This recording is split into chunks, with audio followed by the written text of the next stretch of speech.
नमस्कार मित्रांनो, आज आपण बनवणार आहे सुक्या बोंबलाची चटणी। हे बघा, सुक्या बोंबलाची चटणी। सुके बोंबील घेतले, एकदम फ्रेश बोंबील आणले आहेत गावावरून सुकून, आणि त्यासाठी आपण घेतला खोबरा पण भाजून घेणार आहे आणि बोंबील पण भाजून घेणार आहे। तर सर्वप्रथम आपण पहिला खोबरा भाजून घेऊया।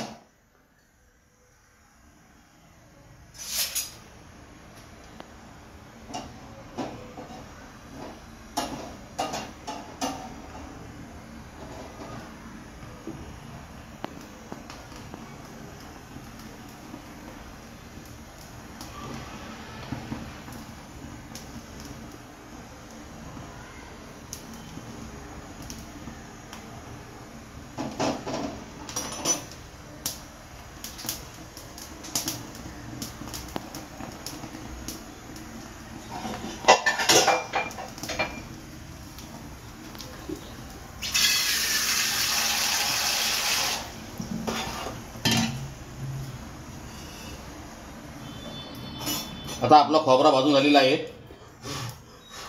हा आपण आता खोबरा भाजलाय आणि आता आपण भाजूया बोंबील भाजूया।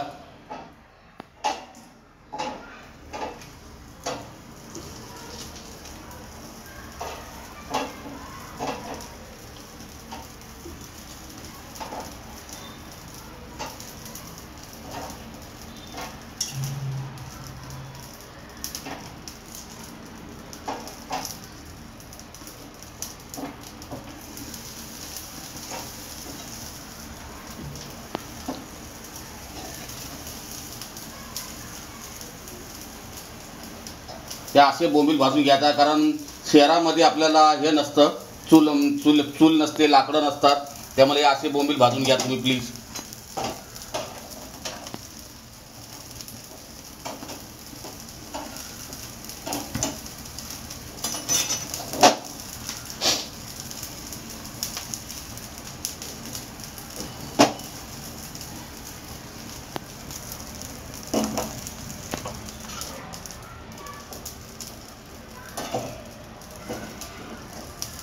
आता आपले बोंबील भाजलेले आहेत आणि भाजून ठेवल्यावरती आपण टाकणार आहे त्यांना पाण्यामध्ये टाकणार आहे। पाण्यामध्ये टाकूया आणि थोडे नरम झाले का आपण ठेचून घेऊया, आणि आपण खोबरा पण पाण्यात टाकूया। खोबरा त्याच्याकडे कालसर पण निघून जाईल। हा बघा,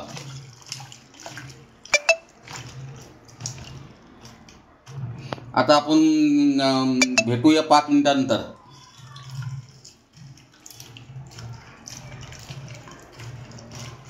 नमस्कार मित्रांनो, आता आपले बोंबील आहेत ना, आता नरम झालेले भाजलेले आहेत, त्याला पाण्यात टाकले होते। पाण्यात टाकल्यावरती नरम झाले। आता आपण आता त्याला ठेचून घेऊया।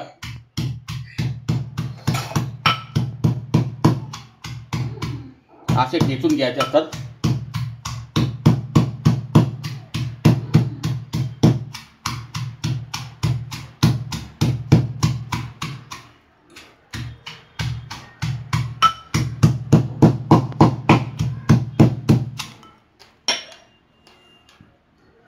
रसोडा आपण साफ केलेला आहे, तर काय वांधा नाही। हे बघा, अशी बोंबील आपल्याला ठेचून घ्यायचे।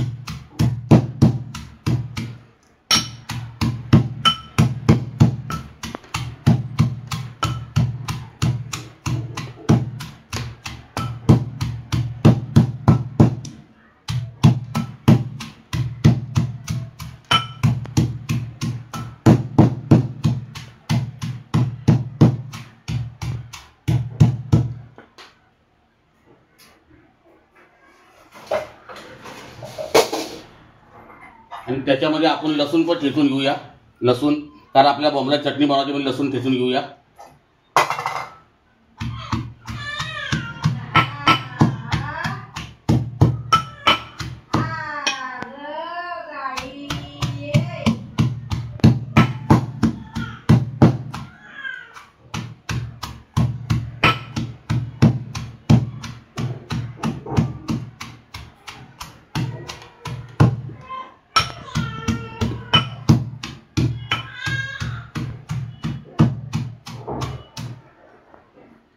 आणि आपल्याला असा गरबा ठेवायची आहे। बोंबलाची चटणी म्हणजे आपल्याला गरबा ठेवायची आहे, जास्त कुटायचं नाही आपल्याला, एकदम पेस्ट नाही करायची। आणि त्याच्यामध्ये आपण टाकणार आहे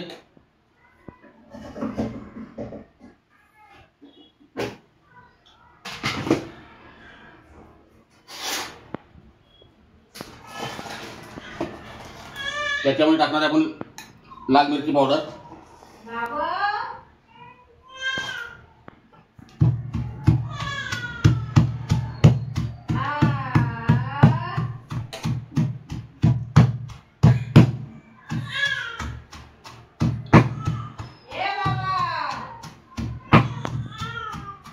आता आपली ही चटणी तयार झालेली आहे।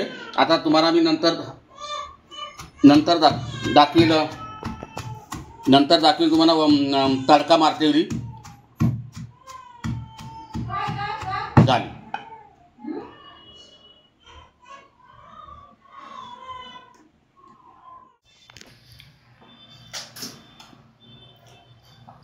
आता आपण बोंबलाची सर्व काय तयारी केलेली आहे। जसे बोंबीलला आपण ठेचून घेतलेले आहेत आणि हे कांदा घेतलेला आहे आणि कलरवाली मिरची घेतलेली आहे, म्हणजे कलरवाली मिरची आणि हळद आणि मीठ आणि या खोबऱ्याचा चूर, या खोबऱ्याला भाजून घेतलेला आहे, भाजून घेतल्याचा चुरा। आणि आता आपण सुरुवात करू, बनवायची आपण सुरुवात करू।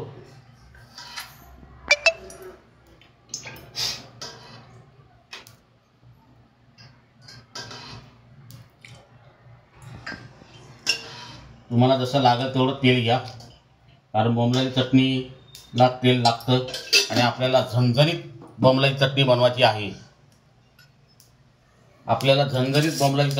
आहे। आता सर्वप्रथम आपण कांदा टाकूया,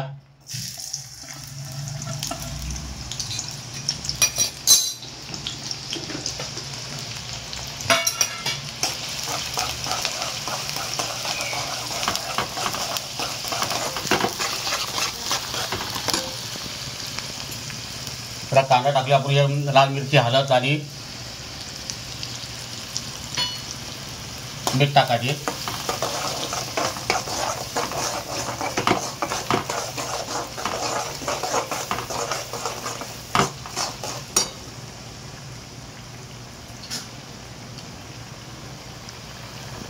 आणि आता आपण टाकूया बोंबलाचा ठेचा, हे बघा।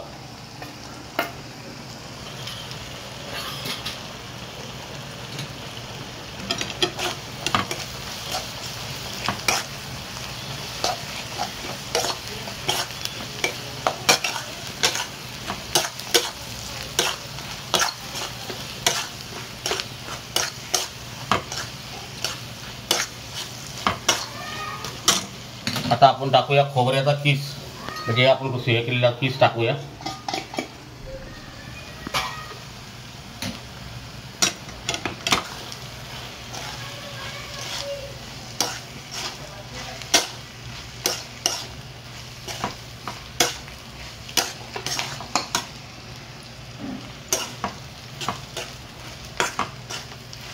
फक्त आपल्याला ही फ्राय करूनच घ्यायची आहे चटणी, बाकी आता सर्व तयारच आहे, फक्त आपल्याला फ्राय करून घ्यायचे। आणि अशी झणझणीत चटणी बनवा तुम्ही, गावरान पद्धतीने बनवलेली आहे। त्याच्यामध्ये मी गरम मसाला वगैरे काही यूज केलेला नाही, त्याच्यामध्ये मी काही गरम मसाला यूज केलेला नाही, फक्त बोंबील, लाल तिखट आणि हळद पावडर आणि लसूण आणि खोबरं, आणि ही पहिली जुनी लोक ही अशीच चटणी बनवायची। आणि आता आपली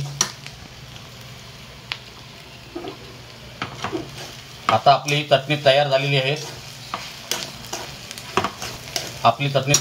आता तुम्हाला मी सर्व करून दाखवतो।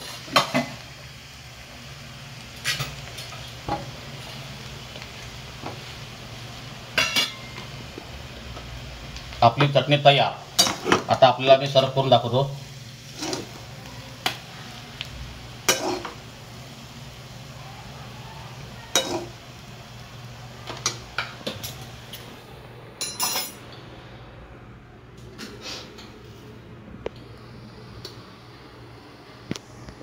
आणि जर बोंबलाची झणझणीत चटणीची जर रेसिपी तुम्हाला आवडली असेल तर बनवून पहा आणि मला सर्व करून ठेवा, जेणेकरून माझे व्हिडिओ तुम्हाला पाहायला भेटतील चव महाराष्ट्राची।